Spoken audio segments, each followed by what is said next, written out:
کەمپینی دەستگای خێرخوازی بەخشین بۆ کۆکردنەوەی هاوکاری بۆ زیان لەکەوتوانی لافاوەکەی هەولێر بەردەوامی هەیە.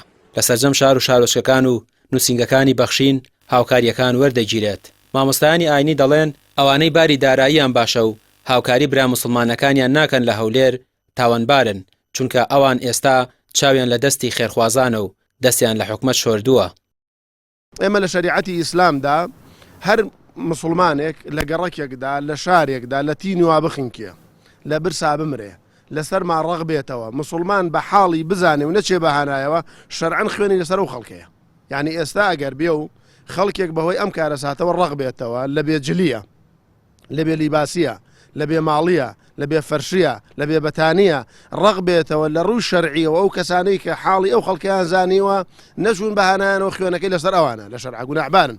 ئیمامی عومەر وای فەرمووە ڕەزا و ڕەحمەتی خوا لەبێ ئەم سنووقە دەستی بە دەستنوێژەڵی کردووە، ئەم سنووقە کۆمەڵی خەڵکەڵان کردووە لە قیامەتە ترسن، ئەم سندوقە کۆمەڵی خەڵکی پاک، کۆمەڵی خەڵکی چاک ڕابردوو شایەتی باشیان بۆدا، ئەم سندوقە ئەوەی کەتیایەتی ئەگاتە دەستی ئەو هەژار و نەدارانی کە لیان قەوماوە. ئەو کەسانەی کە ئێستا بێ ماڵ و بێسەر و شوێن بوون هۆکارەکەی هەرچیەکە ئەوە کارە ساتێک و ڕووی تێکردن. بۆیە من داواکارم لە مسلمانان بە هەر شێوازێک ئەتوانن، ئەگەر بەناردنی سنتێکە، ئەگەر بەناردنی بەتانیەکە بۆ ئێرە، ئەگەر بەناردنی 10,000 دینارە بەکەمی نەزانن، ئینسان خێر بەکەم نەزانێ، ئەمە کە کۆ بێتەوە لە کۆیدایدا زۆرە خەڵکێکی زۆر سوودی لێبینێ. لە شاری ڕانیەش هاوڵاتیان بەگەرمی پێشواسی لە کەمپینەکەی بەخشین دەکەن و هاوکاریەکانیان دەگەێنن بە نووسینگەکان. خێرخوازان لە هەر کاتێکدا دەتوانن پەیوەندی بکەن بە بەخشین و لە هەر کوێیەک بن دەتوانن هاوکاریەکانیان بگەێنن. مصیبەتێک تووشی ئەو کەسە دەبێت لەو کاتەدا پێویستی بە هاوکاری خوشکان و برایانی هەیە لە نزیک و لە دوور، لە ناو و لە دەرەوەدا.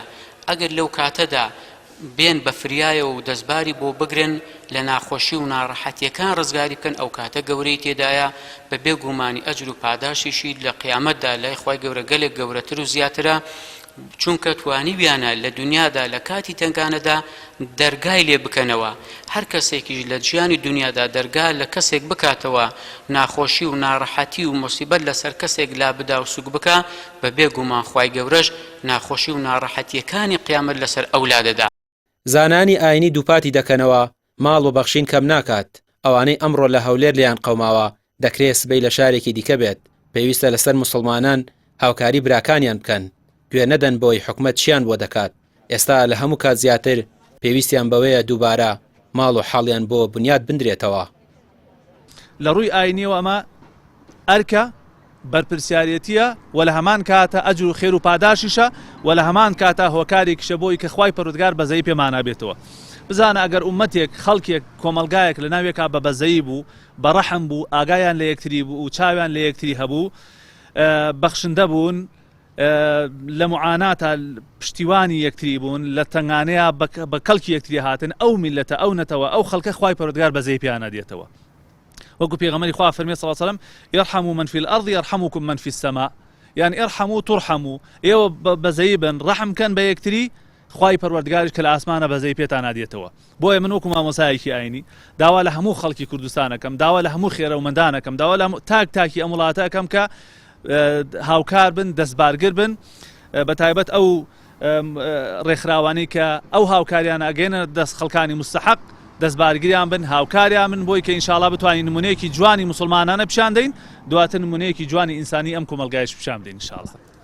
کەمپینەکەی بەخشین تا ئەو کاتە بەردەوام دەبێت کە بڕێکی باش هاوکاری دارایی کۆ بکرێتەوە. هاوکات پێداویستی جلوبەرگ و بەتانی و کەلوپەلی ناوماڵیش وەردەگیرێت، دواتر لیژنەیەک سەردانی شوێنە زیان لەکەوتوەکان دەکات و بەسەریاندا دابەش دەکرێت. ڕامیا عوسمان، کەناڵی پێام، سلێمانی.